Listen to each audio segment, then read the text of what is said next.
علی ھذا القیاس جو بھی خوراک کھائی جاتی ہے وہ استحالہ یعنی میٹابولزم کے بعد اپنے اجزاء میں ٹوٹتی ہے، اور مصفی خون کی تعریف کو صرف خون کی صفائی تک محدود کرنا بھی ظلم ہے، کیونکہ جو شے خون صاف کرتی ہے وہ اعضاء بدن میں۔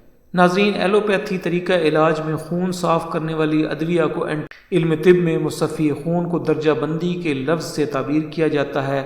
مثلا نیم کے پتے درجہ دوم میں یہ ذرا مضبوط قسم کے جراثیم کو صاف کرتی ہے اور بذریعہ بول و براز جسم سے خارج کرتی ہے۔ مثلا اگر خون میں صفرا یعنی زرد سیال زیادہ ہو جائے تو اگر بلغم یعنی کچا خون کی مقدار اعتدال سے بڑھ جائے تو، اور مریض کہتا ہے کہ ہر سردی کے موسم میں یہ تکلیف لاحق ہوتی ہے، جبکہ مصفی خون ادویہ ان عوارض کو چند ہفتوں میں درست کر دیتی ہیں۔ مصفی خون ادویہ کیسے استعمال کریں؟ یہاں تک کہ یہ اشیاء چیچک، طاعون، پھل بہری کے مرض میں بھی شفا بخش دیکھی گئی ہیں۔ مصفی خون ادویہ کے استعمال کے وقت پرہیز کون سی کرنی ہے؟ بسم اللہ الرحمن الرحیم۔ السلام علیکم ناظرین، علم طب کو باقی طریقہ علاج پر بہت سی وجوہات کی بنا پر فوقیت حاصل ہے۔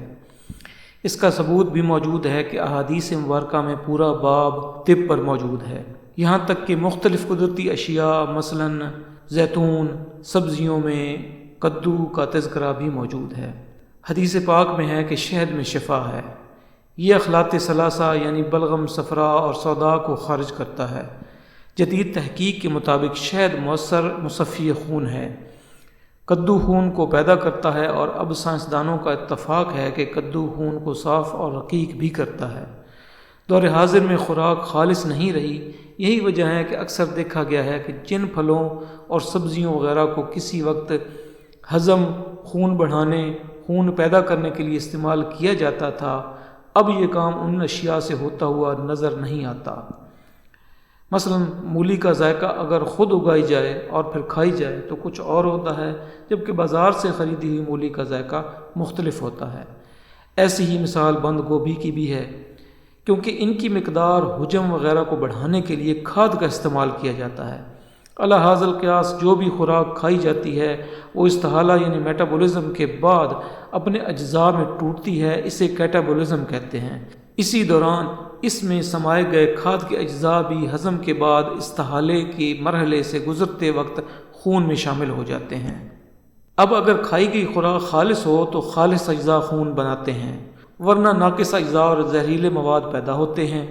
علم طب میں خون کو صاف رکھنے پر بے حد زور دیا گیا ہے، اور مصفی خون کی تعریف کو صرف خون کی صفائی تک محدود کرنا بھی ظلم ہے، کیونکہ جو شے خون صاف کرتی ہے وہ اعضاء بدن میں نئے خلیات بھی پیدا کرنے کا کام کرتی ہے۔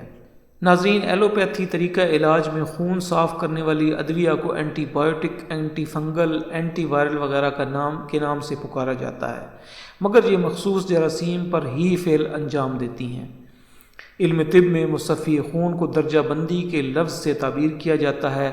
مثلا نیم کے پتے درجہ دوم میں گرم خشک ہیں، یعنی یہ درمیانی قسم کے نقصان دہ پھپھوندی بیکٹیریا وائرس کو جسم سے خارج کرتے ہیں، جبکہ افسنتین رومی درجہ سوئم میں گرم خشک ہے، یہ ذرا مضبوط قسم کے جراثیم کو صاف کرتی ہے اور بذریعہ بول و براز جسم سے خارج کرتی ہے۔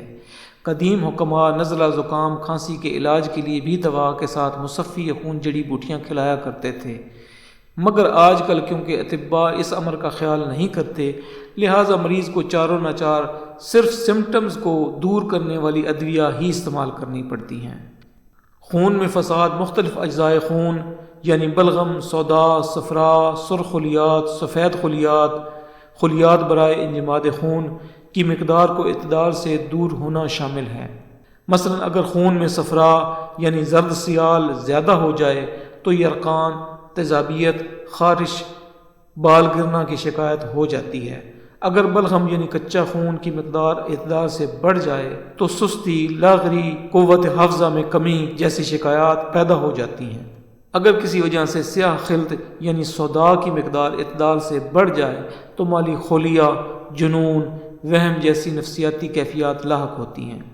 ایلوپیتھی علاج میں مہنگی ادویہ کا استعمال کیا جاتا ہے جو صرف عوارض کو ہی دور کرتی ہیں، جو کہ کچھ عرصے بعد دوبارہ ہی لاحق ہو جاتی ہیں، اور مریض کہتا ہے کہ ہر سردی کے موسم میں یہ تکلیف لاحق ہوتی ہے، جبکہ مصفی خون ادویہ ان عوارض کو چند ہفتوں میں درست کر دیتی ہیں اور دوبارہ غذائی لا اعتدالی کے بغیر مرض لوٹ کر نہیں آتا۔ خون میں فساد ہی دراصل خارش، ذیابیطس، مواد گٹھیا کی افزائش کا ذمہ دار ہے۔ مثلا اگر خارش ہے تب بیج کاسنی کا استعمال کرایا جائے تو خون کی صفائی ہوتی ہے اور خارش ٹھیک ہو جاتی ہے۔ ذیابیطس میں خون میں شکر کی مقدار بڑھ جاتی ہے۔ مصفی خون ادویہ اس شکر کو بذریعہ بول جسم سے خارج کر دیتی ہیں۔ مواد گٹھیا یعنی یورک ایسڈ بھی خون میں شامل ہو کر ہڈیوں میں دوران خون کے ساتھ داخل ہو کر مفاصل یعنی جوڑوں کا درد کا سبب بنتی ہے۔ مصفی خون ادویہ اس مواد کو تحلیل کرتی ہیں۔ یہی وجہ ہے کہ اکثر مصفی خون ادویہ مزاج میں گرم و خشک اور تلخ ذائقہ رکھتی ہیں۔ دراصل یہ تلخی مصفی خون دوا کی تاثیر ظاہر کرتی ہے۔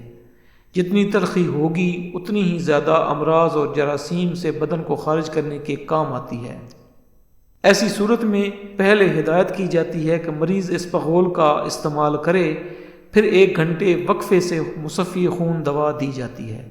جدید حکمات و کیپسول میں ایسی دوا کا صفوف بھر کر دے دیتے ہیں۔ ان کے مطابق کیپسول امعاء میں کھلتی ہے تو معدہ ضرر سے بچ جاتا ہے۔ ایلوپیتھی میں antibiotic, antifungal, antiviral ادویہ ایک خاص مواد اینٹائرک کوٹنگ میں ملفوظ ہوتی ہیں۔ اگر انہیں چبانے کی کوشش کی جائے تو قے کا عارضہ ہو جاتا ہے۔ اگر قے عارض نہ ہو تو پیٹ میں درد اور مروڑ پڑ جاتے ہیں۔ جبکہ مصفی خون بوٹیاں چبائی جائیں یا ان کا قہوہ پیا جائے تو زبان کا ذائقہ ہی خراب ہوتا ہے، یا کبھی شکر کی کمی کی وجہ سے گھبراہٹ لاحق ہوتی ہے۔ بعض حضرات کے معدے میں تیزابیت کی شکایت ہوتی ہے۔ مزید یہ کہ مصفی خون ادویہ اپنی تحلیل کرنے کی قوت کی وجہ سے ریح بھی ختم کر دیتی ہیں، جبکہ کسی دوسرے طریقہ علاج میں ایک چیز کے کم نقصان مگر بے بہا فوائد نہیں دیکھے گئے۔ مصفی خون ادویہ کیسے استعمال کریں؟ ناظرین، طبیب کو چاہیے کہ ناشتے کے بعد ایسی ادویہ کے استعمال کی ہدایت کرے تاکہ ہاضم غذا کا فائدہ بھی حاصل ہو۔ اگر معدے کی شکایت بھی مریض کو لاحق ہو تو لیس دار غذا کھانے کی تاکید کرنی چاہیے، مثلا بھنڈی، اروی وغیرہ۔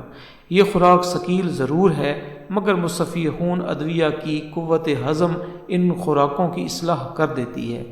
مثلا شہترہ، چرائتا، برگ نیم، برنجاسف، کلونجی، شہد، زیتون وغیرہ، یہ تمام اشیاء گرم مزاج کی ضرور ہیں مگر ہاضم غذا میں بھی ان کا ثانی نہیں۔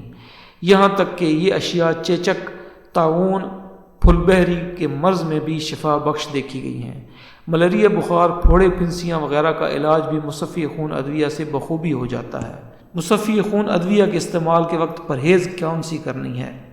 معالج کو چاہیے کہ گرم خوراک سے پرہیز کی تلقین ضرور کرے، مثلا کریلا، آم وغیرہ، کیونکہ یہ خوراک بھی اسہال لاتی ہیں اور تیزابیت کو فروغ دیتی ہیں۔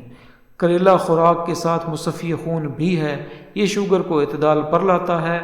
آم گرم مزاج کا ہے، اکثر اشخاص آم کے بعد دودھ پیتے ہیں ورنہ مروڑ پیدا کرتا ہے۔ آج کی ویڈیو میں ناظرین بس اتنا ہی۔ ویڈیو کو لائک اور شیئر ضرور کیجیے، اور اگر چینل پر نئے ہیں اور ابھی تک سبسکرائب نہیں کیا تو براہ کرم سبسکرائب کر دیں اور ساتھ والے بیل آئیکن پر کلک کر کے آل کو سلیکٹ کر لیں تاکہ آپ کو ہماری آنے والی ویڈیوز کا نوٹیفیکیشن ملتا رہے۔ دعاؤں میں یاد رکھیے گا۔ السلام علیکم ورحمۃ اللہ وبرکاتہ۔